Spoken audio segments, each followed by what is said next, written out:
जय माँ धूमावती, जय माँ आद्याशक्ति। आज की वीडियो में मैं आपका हार्दिक स्वागत करता हूँ। आज माघ मास के शुक्ल पक्ष की सप्तमी तिथि है। सप्तमी तिथि के दिन 10 महाविद्याओं में से एक माँ धूमावती की पूजा की जाती है। ज्येष्ठ मास के शुक्ल पक्ष की अष्टमी तिथि को इनका प्राकट्य माना गया है। कहते हैं कि महाविद्या धूमावती का कोई स्वामी नहीं है, इसीलिए इन्हें विधवा माता कहा गया है। माँ धूमावती महाशक्ति का स्वयंभू स्वरूप है। ऋग्वेद के रात्रि सूक्त में इन्हें 17 कहा गया है, अर्थात यह सुख पूर्वक तारने योग्य है। सृष्टि कला की देवी होने के कारण इन्हें कला प्रिय भी कहा जाता है। देवी का मुख्य अस्त्र सोप है, जिसमें वे समस्त विश्व को समेटकर प्रलय कर देती है। इन्हें अभाव और संकट को दूर करने वाली महाविद्या कहा गया है। देवी पार्वती जी की पूजा हर सुहागन स्त्री अपने सुहाग की रक्षा और सौभाग्य की वृद्धि के लिए करती है। लेकिन देवी पार्वती का ही एक ऐसा स्वरूप है जिनकी पूजा करने से सुहागन स्त्रियां डरती है। इसकी एक बहुत ही भयंकर वजह है। दरअसल देवी पार्वती अपने इस रूप में एक विधवा स्त्री की तरह दिखती है और वैधव्य का प्रतीक मानी जाती है। सुहागन पर वैधव्य का प्रभाव न हो, इसीलिए सुहागिन स्त्रियां इनकी पूजा नहीं करती। हालांकि डर के कारण महाविद्या धूमावती की साधना के आवश्यक नियम। जो महिलाएं गुप्त नवरात्रि का व्रत रख रही है, उन्हें पूजा गोधूली बेला में करने से शीघ्र मनोकामना पूर्ण होती है। महाविद्या धूमावती की पूजा के लाभ। कष्टों और अभावों का निवारण करने के लिए महाविद्या धूमावती की पूजा की जाती है। युद्ध में विजय पाने के लिए उनकी पूजा की जाती है। रोग नाश और शत्रु विद्या, किसी भी प्रकार की विपत्ति से मुक्ति पाने के लिए माँ धूमावती की पूजा की जाती है। इनका पूजन संपूर्ण होने के बाद पूजन का विसर्जन भी करना आवश्यक होता है, तो पूजन सामग्री को उसी दिन शाम की पूजा के बाद ही विसर्जित कर देना चाहिए।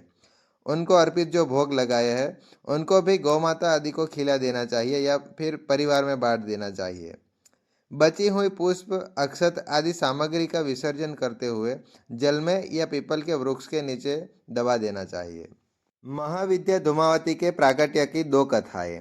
इसमें से पहली, जब देवी सती ने पिता दक्ष के यज्ञ में स्वयं को जलाकर भस्म कर दिया, तो उनके जलते हुए शरीर से जो धुआं निकला, उससे महाविद्या धूमावती का जन्म हुआ। इससे वे हमेशा उदास रहती है। अर्थात महाविद्या धूमावती धुएं के रूप में देवी सती का भौतिक स्वरूप है। देवी सती का जो कुछ बचा वह। दूसरी कथा, एक बार देवी पार्वती को बहुत तेज भूख लगी थी। कुछ न मिलने पर उन्होंने भगवान शिव से भोजन की मांग की। भगवान शिव ने उन्हें थोड़ी देर इंतजार करने के लिए कहा, परंतु माता पार्वती को भूख और तेज हो गई।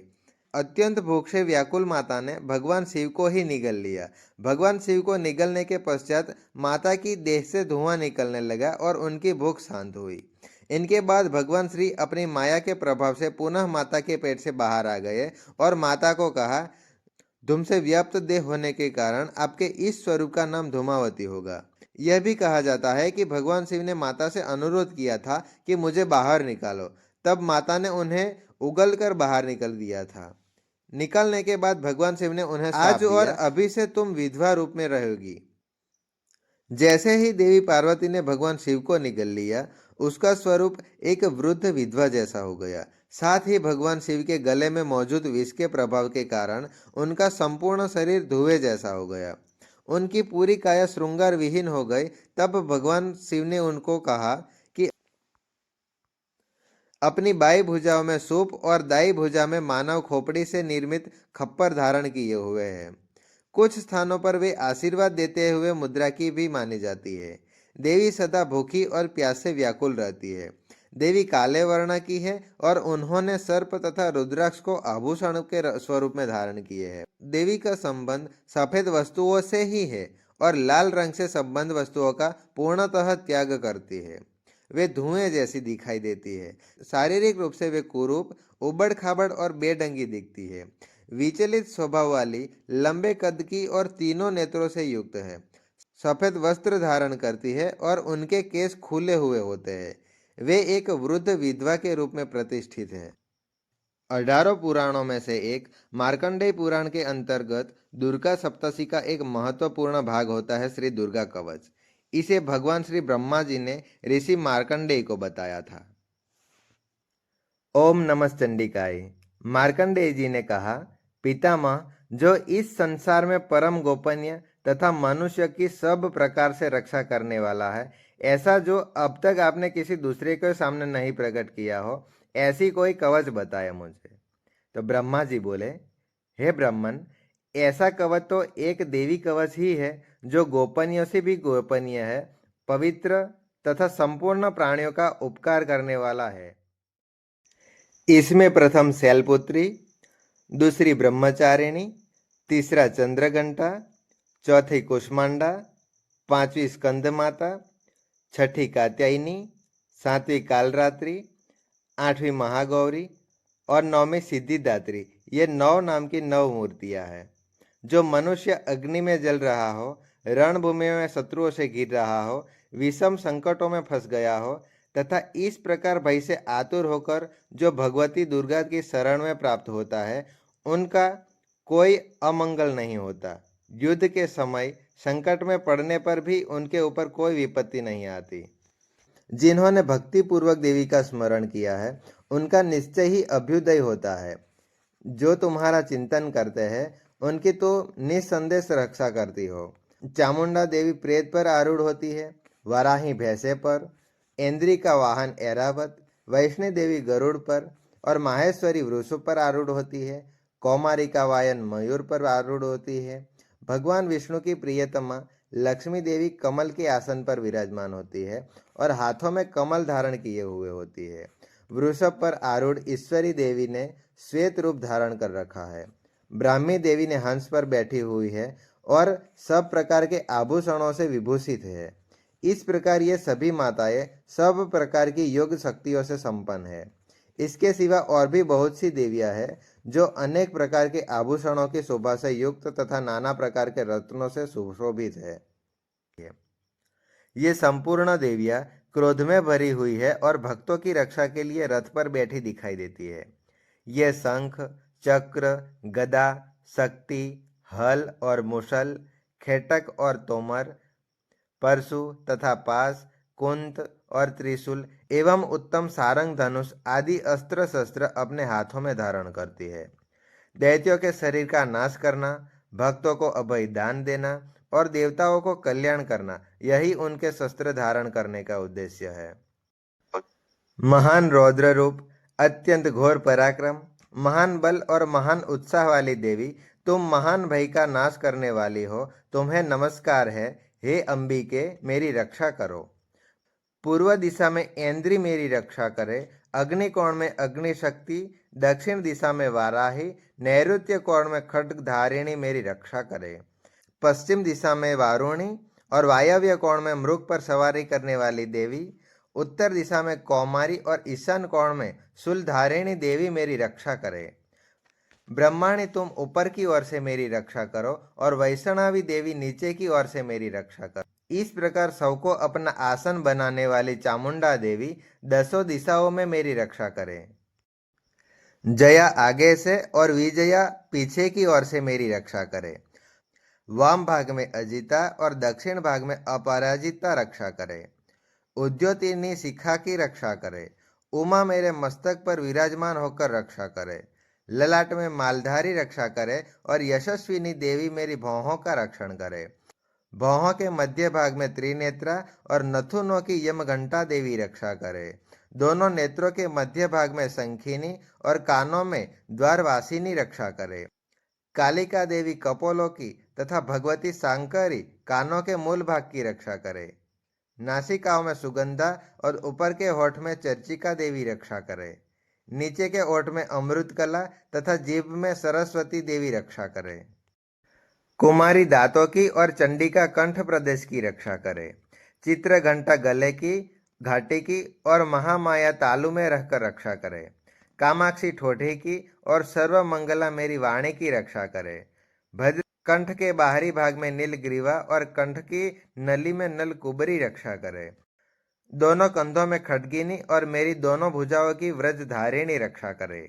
दोनों हाथों में दंडिनी और अंगुलियों में अंबिका रक्षा करे। सुलेश्वरी नाखों की रक्षा करे, कुलेश्वरी कुक्षी में रहकर रक्षा करे।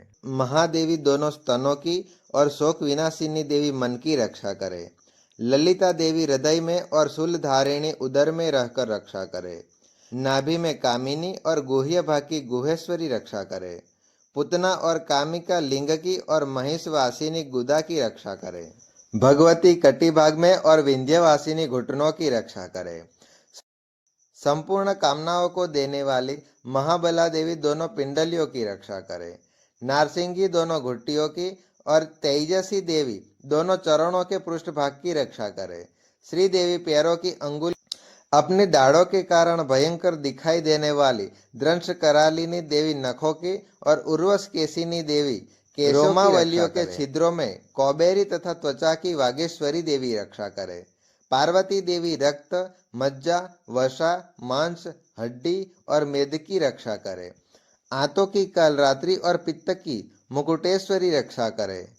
मूलाधार आदि कमल कोशों में पद्मावती देवी और कफों में चूड़ामणि देवी स्थित होकर रक्षा करे। नख के तेज की ज्वालामुखी रक्षा करे। जिसका किसी भी अस्त्र से भेदन नहीं हो सकता, वह अभेदा देवी शरीर की समस्त संधियों में रहकर रक्षा करे। ब्रह्माणी आप मेरे वीर की रक्षा करे। छत्रेश्वरी छाया की तथा धर्मधारिणी देवी मेरे अहंकार की, मन और बुद्धि की रक्षा करे। हाथों में वज्र धारण करने वाली वज्रहस्ता देवी मेरे प्राण, अपान, व्यान, उद्दान और समान वायु की रक्षा करे। कल्याण से शोभित होने वाली भगवती कल्याण शोभना मेरे प्राण की रक्षा करे। रस, रूप, गंध, शब्द और स्पर्श इन विषयों का अनुभव करते समय योगिनी देवी रक्षा करे तथा सत्वगुण, रजोगुण और तमोगुण की रक्षा सदा नारायणी देवी करे। वाराही आयु की रक्षा करे। वैष्णवी धर्म की रक्षा करे तथा चक्रिणी देवी यश, कीर्ति, लक्ष्मी, धन तथा विद्या की रक्षा करे। इंद्राणी आप मेरे कुल की रक्षा करे। चंडी के तुम मेरे पशुओं की रक्षा करो। महालक्ष्मी पुत्रों की रक्षा करे और भैरवी पत्नी की रक्षा करे। मेरे पथ की सुपथा और मार्ग की क्षेम करी रक्षा करे। राजा के दरबार में महालक्ष्मी रक्षा करे तथा सब और व्याप्त रहने वाली विजया देवी संपूर्ण भयों से मेरी रक्षा करे। देवी जो स्थल कवच में नहीं कहा गया है, उसको रक्षा से रहित वह सब तुम्हारे द्वारा सुरक्षित हो, क्योंकि तुम विजयशालिनी और पाप नाशिनी हो। यदि अपने शरीर का भला चाहे तो मनुष्य बिना कवच के कहीं एक पग भी न जाए। कवच का पाठ करके ही यात्रा करे। कवच के द्वारा सब ओर से सुरक्षित मनुष्य जहां जहां भी जाता है, वहां वहां उसे धन लाभ पाता है तथा संपूर्ण कामनाओं की सिद्धि करने वाली विजय की प्राप्ति होती है। वह जिस जिस अभिष्ट वस्तु का चिंतन करता है, उसको निश्चय ही प्राप्त कर लेता है। वह पुरुष इस पृथ्वी पर तुलना रहित महान ऐश्वर्य का भागी हो जाता है। कवच से सुरक्षित मनुष्य निर्भय हो जाता है। युद्ध में उसकी पराजय नहीं होती तथा वह तीनों लोकों में पूजनीय हो जाता है। देवी का यह कवच देवताओं के लिए भी दुर्लभ है। जो प्रतिदिन नियम पूर्वक तीनों संध्याओं के समय श्रद्धा के साथ इसका पाठ करता है, उसे दैवीय कला प्राप्त होती है तथा वह तीनों लोकों में कहीं पर भी पराजय नहीं होता। देवी का यह कवच देवताओं के लिए भी दुर्लभ है। वह अपमृत्यु से रहित होकर 100 से अधिक वर्षों तक जीवित रहता है। मकरी, चेचक और कोढ़ आदि उसकी संपूर्ण व्याधियां नष्ट हो जाती है, उनका कोई असर नहीं होता। कनेर, भांग, अफीम, धतूरे आदि का स्थावर विष, सांप और बिच्छू आदि के काटने से चढ़ा हुआ जंगम विष तथा अफीम और तेल के संयोग आदि से बनने वाले कृत्रिम विष, ये सब प्रकार के विष दूर हो जाते हैं, उसका कोई असर नहीं होता। इस पृथ्वी पर मारण मोहन आदि जितने भी आभिचारिक प्रयोग होते हैं तथा इस प्रकार के जितने मंत्र यंत्र होते हैं, वे सब इस कवच को हृदय में धारण कर लेने पर उस मनुष्य को देखते ही नष्ट हो जाते हैं। ये ही नहीं, पृथ्वी पर विचरने वाले ग्राम देवता, आकाशचारी देव विशेष, जल के संबंध से प्रकट होने वाले गण, उपदेश मात्र से सिद्ध होने वाले निम्न कोटि के देवता, उनके जन्म के साथ प्रकट होने वाले देवता, कुल देवता, माला, डाकिनी, साकिनी, अंतरिक्ष में विचरने वाली अत्यंत बलवयी भयानक डाकिनियां, ग्रह, भूत, पिशाच, यक्ष, गंधर्व, राक्षस, ब्रह्म राक्षस, बेताल, कुष्मांड और भैरव आदि अनिष्टकारक देवता भी हृदय में कवच धारण किए रहने पर उस मनुष्य को देखते ही भाग जाते हैं। कवचधारी पुरुष को राजा से सम्मान वृद्धि प्राप्त होती है। यह कवच मनुष्य के तेज की वृद्धि करने वाला और उत्तम है। कवच का पाठ करने वाला पुरुष अपनी कीर्ति से विभूषित भूतल पर अपने सुयश के साथ साथ वृद्धि को प्राप्त होता है। जो पहले कवच का पाठ करके उसके बाद सप्तशती चंडी का पाठ करते हैं, उनकी जब तक वन पर्वत और कानसों सहित यह पृथ्वी टिकी रहती है, तब तक यहाँ पुत्र पौत्र आदि संतान परंपरा बनी रहती है। फिर देह का अंत होने पर वह पुरुष भगवती महामाया के प्रसाद से उस नित्य परम पद को प्राप्त होता है, जो देवताओं के लिए भी दुर्लभ है। वह सुंदर दिव्य रूप धारण करता और कल्याणमय शिव के साथ मोक्ष को प्राप्त करता है। यहाँ पर देवी कवच संपूर्ण होता है। जय मां नव दुर्गे, जय मां आद्याशक्ति।